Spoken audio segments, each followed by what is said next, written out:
جو میرا خیال ہے کہ آپ کو کافی دیر تک زندہ رکھے گا. بھٹو صاحب کی آٹو بایوگرافی ہے، اس کے بارے میں مجھے بتائیں کہ آپ کا رجحان کیسے اس طرف آیا اور آپ کے نظریات کیا تھے. تیسرے اس پلیٹ فارم پر میں یہ کہنا چاہتا ہوں کہ دیکھیں اس وقت معاشرے کو تحمل، تدبر اور بصیرت کی ضرورت ہے. اگلے کسی پروگرام میں آپ اختلافی باتیں کریں تاکہ ہمارے اندر جو عدم برداشت ختم ہوئی ہے، برداشت اور تحمل پیدا ہوتا ہے. دیکھیں پرسوں نا ترکی کا فنکشن تھا تو وہاں الخدمت کے ہیڈ عبدالشکور، جن کے ہم خلاف نعرے لگاتے تھے، قاضی حسین صاحب کے بیٹے لقمان، یہ مجھے مل گئے تو پکڑ کے کہتے آئے تصویر بنائیں. میرے دوست ہیں اور میرا پورا اختلاف ہے سیاسی. دیکھیں یہ جو سیاست اور اختلاف، خلاف نہیں ہوں میں کسی کے، اختلاف اور خلاف میں فرق ہے. خلاف از اے وائلنٹ لفظ. یہ میری پروفیسر امریکہ والی نے یہ مجھے کہا، میں نے کہا we are fighting for democracy, کہتی اسٹاپ. میں رک گیا. میں اپنے بڑا دانشور سمجھتا ہوں، میں بڑا پڑھا لکھا آدمی ہوں کہ دانشور. کہتی fight is a war terminology, you are struggling for democracy. میں نے اپنی ساری ٹرمیں زندگی میں دوبارہ کوائن کی، احتیاط کیا. لفظوں کی حرمت، مراج خالد نے سیمینار کرایا تھا لفظوں کی حرمت. آج کل یوتھیا اور پٹواری یہ اتنے گندے لفظ ہیں ٹرم میں، دونوں ہی. میں اس کو نہیں لکھتا. انہوں نے سیمینار، لفظ ہی قرآن ہے، لفظ ہی شاعری ہے، لفظ ہی لب پہ آتی ہے دعا، لب پہ انسان کی فکر. تو جو بھٹو پر کتاب لکھی وہ میرا ایک جذبہ موت تھا اور کچھ نہیں تھا. کسی طرح میں سچ کہہ رہا ہوں، میں جلوسوں میں تیاری کر کے جاتا تھا آج گولی لگ جائے گی. میں ایمانداری سے کہہ رہا ہوں، اور گولیاں لگی مجھے، 2 لگی مختلف اوقات میں، 7 دفعہ بچا. تو میں تو مرنے جاتا تھا، بہن بھائیوں کو الوداع کرتا تھا کہ آج گولی چلنی ہے. تو اس جذبے میں کتاب لکھی. وہ کئی سال پھر میں نے چھاپی نہیں.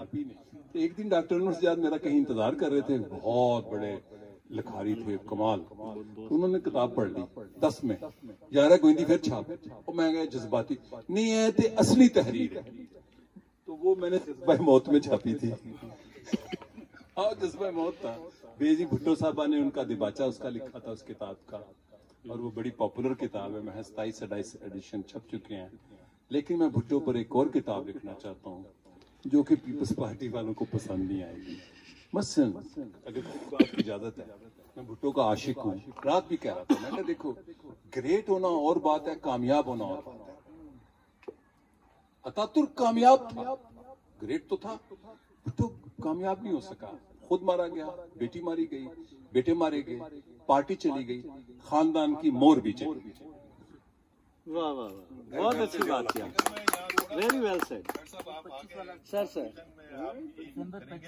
لیکن جو ٹائم مینجمنٹ کی بات ہو رہی ہے، ہاں تو ٹائم مینجمنٹ کے حوالے سے آپ کی باتیں تو ہم سنتے رہیں گے. اور لیکن اگلا جو ہمارا نیکسٹ اسٹیپ ہے وہ پیٹ کی باتیں، فوٹوگراف بھی ہونا ہے، سائننگ بھی ہونی ہے، اور کنکلوژن بھی ہونا ہے. کنکلوژن کے لیے میں ڈاکٹر ظفر کو اور ڈاکٹر ندیم کو دونوں کو میں کہوں گا کہ ذرا کچھ کہیں. اصل میں کسی کو نا ٹائم کا احساس ہی نہیں ہے. واہ واہ واہ، بالکل اور صحیح.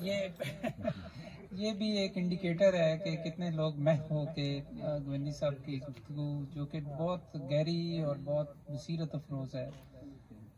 تو میں آج کی چوپال کو ڈکلیئر کر رہا ہوں کہ یہ گوندی کے ساتھ یہ چوپال پارٹ 1 تھا. واہ واہ، بالکل صحیح. اور انشاءاللہ پارٹ 2 اور شاید پارٹ 3 اور 4 بھی ہوں گے. تو ہم آپ کو زحمت دیتے رہیں گے گوندی صاحب. بہت ہی مزہ آیا ہے. اور میں نے جس طرح کہا کہ لوگ اتنے محو ہیں کہ کسی کو احساس نہیں ہوا ٹائم کا. وقت یقیناً بہت کم ہے اور آپ کا جو مطالعہ اور آپ کی جو بصیرت ہے وہ بہت زیادہ ہے.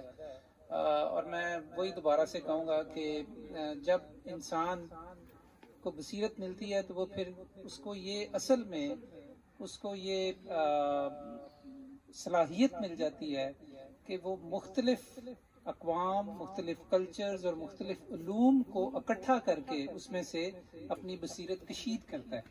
اور میرا خیال ہے کہ گوندی صاحب is a personified example of that. تو we are very honoured, we are very privilege جی کہ آپ یہاں پہ تشریف لائے ہیں. لیکن یہ ایبسلیوٹلی یہ پارٹ 1 تھا.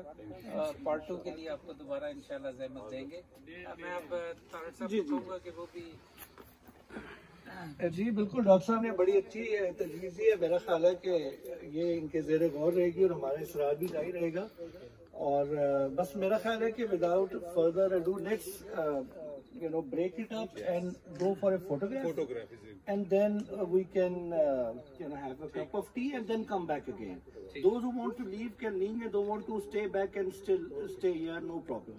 ہم یہاں پہ ہی ہیں آپ کے لیے. اور چوپال اب لاہور میں بھی ہوا کرے گی, وال سٹی قلعے کے اندر.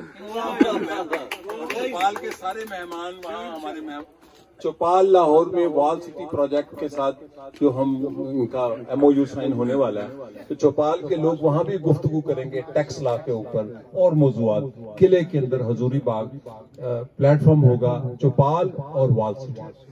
زبردست sir, thank you very much sir, thank you very much.